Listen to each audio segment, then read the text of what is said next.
Hi, welcome to Nested Gardens. I'm Jackie, and today I'm here in my chicken coop to tell you about something called a willow fedge, or a living fence, and I use it to create my own craft supplies, basically an unlimited amount. So you can go from something like that into creating things like this, using a technique called coppicing.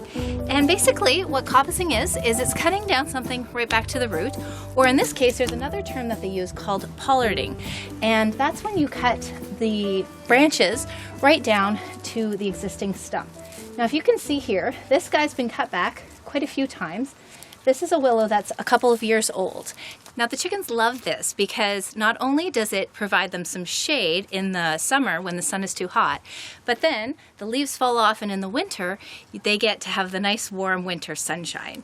It also gives them a sense of security because they're naturally jungle animals, believe it or not, and so they like to be in places where they can hide, where they can fly up and roost, and they feel more secure in this habitat. So it's a great addition if you have a chicken coop already to have some trees in there. And it's the willow fence I've also used to weave through so that it divides different spaces in the run, and then you kind of shift them through so that they have access to the ground at different times, and it allows the soil time to recover. So it really has a lot of different functions in my chicken coop right now, but the funnest one of all is the fact that I can just come out, chop this back. It does no damage to the tree. In fact, it seems like it likes it. And then I end up with a bunch of straight sticks like this that I can use for crafts, especially in the fall and coming into Christmas, where I get crazy about making crafts of all kinds.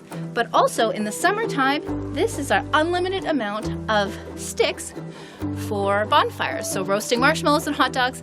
I always tell the kids, I'm like, just go in the chicken run and take some willows, and they're so easy to carve, they're nice and straight. There's all kinds of different things that you can use this for. And like I said, it's a never-ending supply. So if you're tired of going to the store and paying way too much for craft supplies that you're pretty sure that you could just get from somewhere for free, I would recommend growing a willow, and then even in a small space, you can pollard it so that it never grows to be too big, and it'll be with you for a very long time. Happy growing!